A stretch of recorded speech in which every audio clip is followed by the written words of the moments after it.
Alors, le lecteur superficiel de la Bible pourrait voir une contradiction entre Exode 20, que nous méditons depuis plusieurs semaines, le Décalogue, et ce chapitre d'Exode 33.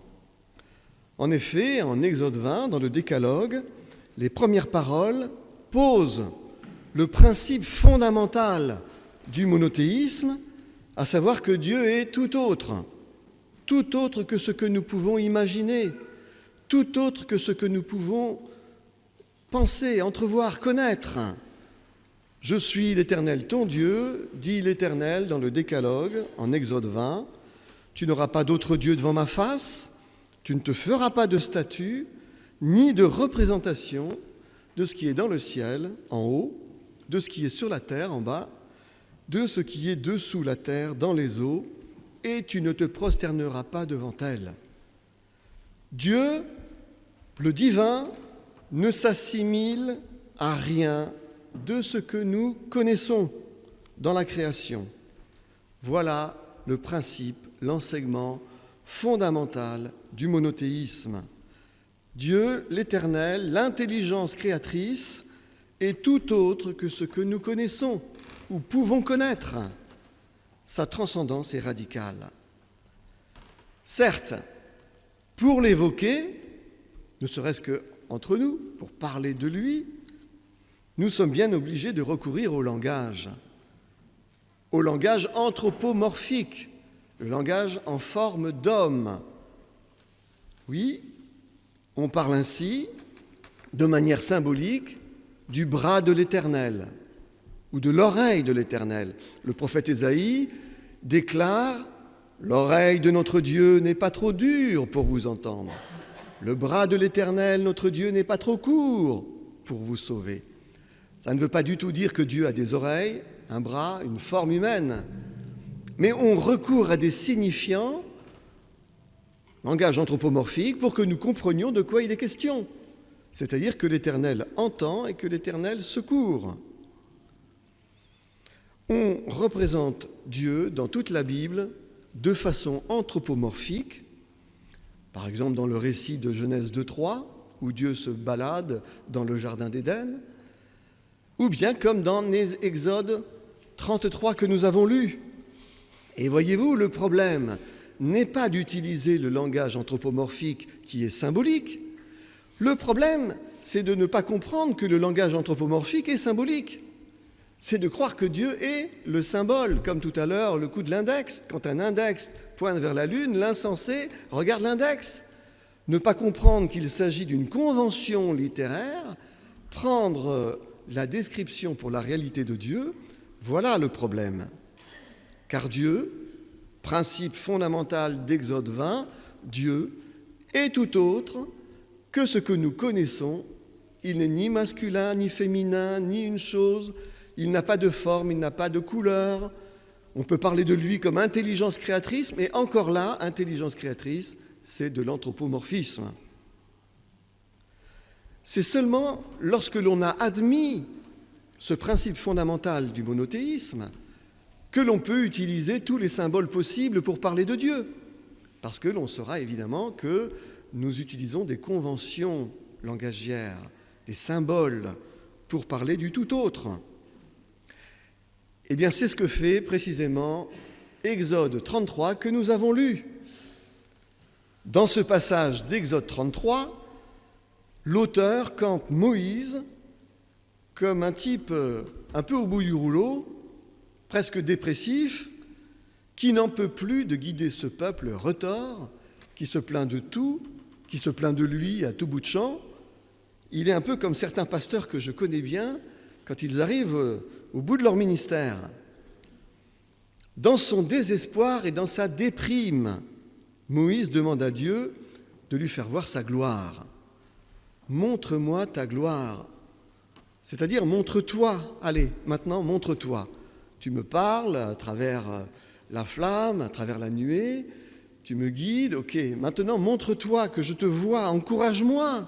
J'ai besoin d'encouragement. Sors-moi de mon quotidien.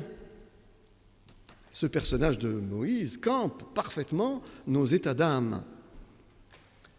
face aux défis de l'existence, face aux épreuves et aux souffrances, la question posée par Moïse à Dieu monte souvent à notre esprit, si ce n'est à nos lèvres.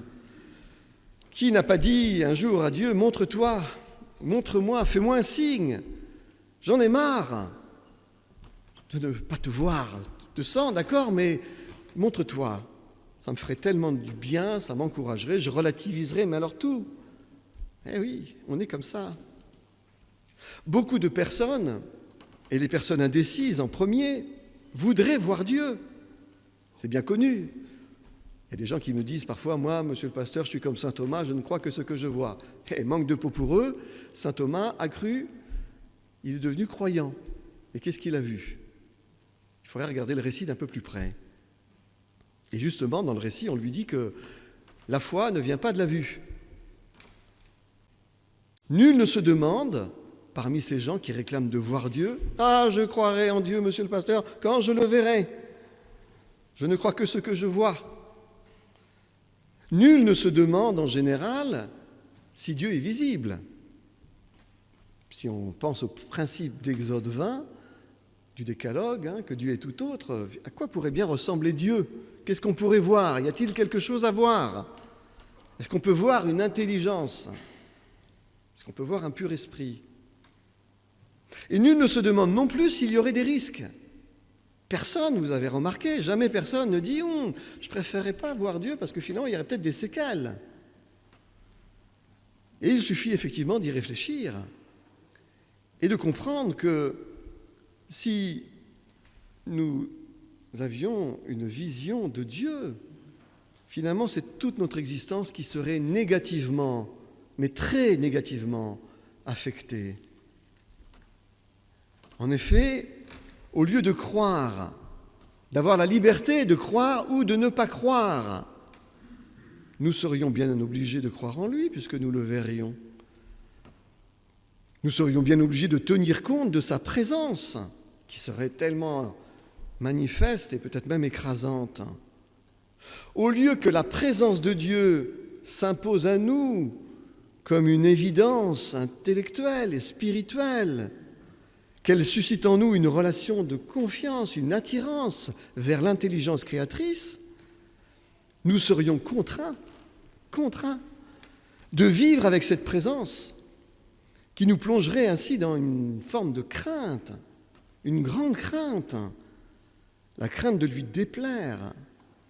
Notre conviction, notre foi ne viendrait pas d'un cheminement tranquille, lent, mûrement réfléchi, qui se forge au fil du temps et qui jubile dans l'apothéose, justement, du discernement de la présence de Dieu dans la création. Non, notre conviction, notre foi viendrait de la vision de la gloire de Dieu qui nous terrifierait. Nous serions terrifiés. Nous serions obnubilés par ce que nous aurions vu. À cause de nos fautes, à cause de nos manquements, nous serions dans la crainte. Bref, au lieu de vivre pleinement notre vie terrestre et de nous investir pour ce que l'on aime, de nous investir pour les autres, de nous investir pour essayer de construire un monde meilleur, nous passerions notre temps la tête dans le ciel, nous passerions notre temps loin de la vie terrestre, nous serions des fanatiques, nous serions comme des illuminés, toujours dans la crainte de pécher. La foi se changerait en loi, en fardeau, en contrainte. Nous serions des légalistes sectaires. C'est cette vérité, voyez-vous, c'est cette vérité que je viens d'énoncer, que l'auteur d'Exode 33 a mis en scène avec son Moïse, qui demande à Dieu de voir sa gloire. En effet, lorsque le Moïse du récit demande à Dieu de lui faire voir sa gloire, Dieu lui répond « L'homme ne peut pas me voir et vivre ». Et ce n'est pas de mort foudroyante dont il est question dans le récit. D'ailleurs, le texte n'emploie même pas le mot « mort ». Il déclare simplement « L'homme ne peut me voir et vivre ». Et c'est bien de la vie dont il est question ici, ou plutôt de la qualité de la vie. L'homme ne peut pas me voir et vivre signifie que la vie véritable a besoin d'une pleine liberté de conscience. Une liberté de conscience spirituelle, intellectuelle, existentielle pour s'épanouir. Il n'y a pas de vie épanouie sans la liberté de croire ou de ne pas croire. Sans la liberté intellectuelle, spirituelle, existentielle, il n'y a pas de vie épanouie. Ce n'est en effet que librement que notre cœur doit cheminer avec Dieu dans les sentiers parfois sinueux de la foi. Ce n'est qu'à cette condition d'ailleurs que la foi est une richesse, un enrichissement pour l'âme, pour l'esprit, pour la vie. C'est cette foi qui ouvre le cœur à la sagesse de Dieu et à l'amour du prochain. Sans le libre arbitre, il n'y a pas de foi, mais seulement la contrainte d'une réalité divine qui nous écraserait nécessairement, une peur religieuse qui s'instaurerait dans nos esprits à cause de la mauvaise conscience humaine. Sans la liberté, la foi se change en loi pour n'être qu'un fardeau et que crainte et tremblement. La liberté de conscience est ainsi la condition d'une foi épanouie et sincère et d'une vie épanouie et sincère. Dieu ne peut s'imposer de façon visible à la conscience humaine sans détruire la foi, sans détruire la vie. Et c'est pourquoi le texte dit dans la bouche de Dieu, « L'homme ne peut pas me voir et vivre ».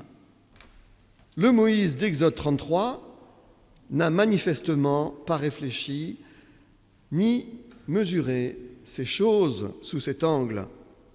Il pleure un peu plus et l'Éternel consent à lui donner non pas un acte de sa présence, puisque l'homme ne peut pas voir Dieu et vivre, mais Dieu consent à lui donner un symbole anthropomorphique. Je te cacherai de ma main dans le rocher jusqu'à ce que j'ai passé, lui dit Dieu. Tu me verras par derrière, mais ma face restera cachée. Dieu est tout autre. Il n'a pas de corps, il n'a pas de bras, il n'a pas de dos. C'est donc un récit symbolique, allégorique, métaphorique, anthropomorphique que nous avons ici. Les psalmistes eux-mêmes ont travaillé cette idée que Dieu ne se voit pas à l'œil nu, mais qu'il se voit aux traces de son œuvre, aux traces de son passage, aux traces de son agir. Les cieux racontent la gloire de Dieu, dit ce psaume magnifique qui est le psaume 19. Les cieux racontent la gloire de Dieu et l'étendue céleste annonce l'œuvre de ses mains. Les prophètes d'Israël se sont également attachés à discerner la présence vivifiante de Dieu au travers de ce qui se réalise dans le présent ou au regard de ce qui survient dans l'histoire. Dieu ne se voit pas à l'œil nu. L'intelligence créatrice ne se voit pas à l'œil nu. L'intelligence créatrice se voit à ses œuvres. Voltaire, ce coquin de Voltaire, disait « Il n'y a pas d'horloge sans horloger. Il n'y a pas de création sans créateur. » C'est aux traces que Dieu laisse, c'est au passage qu'il laisse, c'est à l'œuvre qu'il laisse qu'on discerne sa présence. Lorsque Pierre et Jean se sont précipités au tombeau, affolés parce que Marie-Madeleine leur disait « Ils ont enlevé Jésus, le Seigneur, du sépulcre, et nous ne savons pas où ils l'ont mis. Nous sommes au matin de Pâques, les femmes sont allées au tombeau. » Et là, la pierre était roulée. Et quand elles ont regardé, le tombeau était vide. Pierre et Jean se précipitent parce qu'ils se demandent bien ce qu'on a fait, qui a fait le coup. Ils entrent dans le tombeau.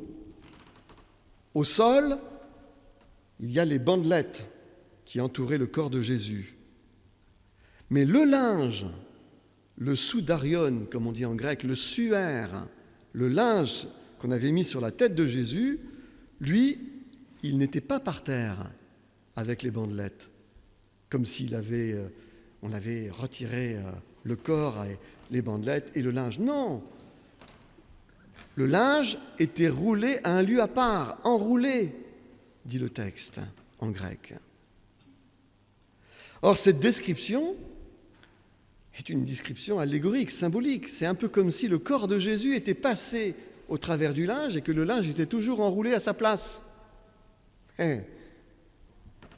Évidemment, il ne faut pas aller chercher du côté des miracles, comme si le texte nous invitait à croire au miraculeux, au surnaturel. Non, c'est un texte qui utilise le langage symbolique, l'allégorie.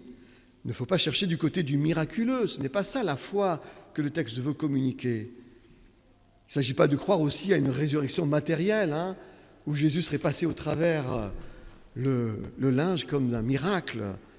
Et il faut donc du coup ne pas aller chercher du côté de Turin, avec un suaire qui est une œuvre d'art magnifique. Mais enfin, il n'a probablement rien à voir avec le véritable linge qui a entouré Jésus. Nous sommes dans un texte symbolique, théologique, et il faut le comprendre sur le plan théologique et symbolique. Ce texte nous dit que la résurrection, elle n'est pas matérielle, évidemment, dans tous les évangiles, et surtout chez l'apôtre Paul. La résurrection est quelque chose de spirituel, c'est une ascension vers Dieu. La résurrection, elle relève de l'inconnaissable, tout comme Dieu est inconnaissable. C'est bien logique, finalement, si ressusciter, c'est rejoindre Dieu, c'est rejoindre une sphère qui nous est par définition inconnaissable. Eh bien, cette résurrection, elle relève du mystère de Dieu. Dans le récit, Pierre est rentré dans le tombeau, il a vu les bandelettes, il a vu le linge, et puis, il n'a rien vu. Et il est reparti. Mais Jean, nous dit le texte, lui, il s'est penché, il a vu les bandelettes, il a vu le linge enroulé, et le texte dit qu'il a cru. Il n'a rien vu, mais il a cru. Et qu'a-t-il cru ? Il a cru que ce linceul enroulé à sa place était un symbole. C'est pourquoi nous l'avons mis ici. C'est un symbole. La croix ne va pas sans la résurrection. Jean a compris, dans le récit, qu'il y avait là un symbole de la présence de Dieu, un symbole de la trace de Dieu, un symbole de l'agir de Dieu,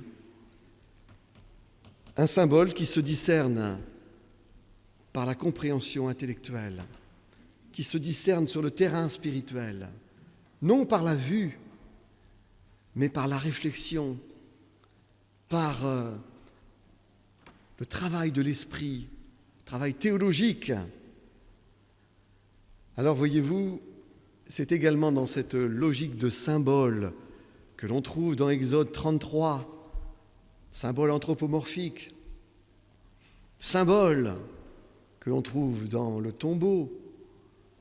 C'est dans cette logique de symbole que Jésus et ses disciples nous ont laissé la scène et le baptême. Deux symboles, deux signes visibles de la grâce invisible, deux symboles qui nous renvoient comme un index qui pointe vers la lune, qui nous renvoient vers le mystère de Dieu, vers la présence de Dieu, vers l'agir de Dieu. Il ne s'agit pas de voir quelque chose qui nous écraserait, qui nous priverait de notre liberté de conscience. Il s'agit de réfléchir, de soupeser, d'accueillir, de comprendre ce que montre, ce que dévoile le symbole et de se mettre en route, en quête, parfois dans des sentiers sinueux, parfois en retrait, loin du troupeau, parfois ramené vers le troupeau. Chère Charlotte, cher Rémi, chers parrains, marraines, voilà la catéchèse que vous aurez à transmettre à Samson et à Quentin. Que l'Éternel n'est pas une intelligence créatrice que l'on peut voir de ses yeux, mais qu'on peut le voir à ses œuvres, qu'on peut le ressentir lorsque l'on concentre sa présence sur ce qui est, sur ce qui existe. Il n'y a rien sans cause. Voilà votre catéchèse à expliquer à ses enfants et à tous nos enfants et à nous-mêmes que Dieu ne se voit pas à l'œil nu, mais se voit au travers de ses signes et de ses symboles. Que ces signes et ces symboles soient pour nous des prédications qui touchent notre cœur et notre esprit. Amen.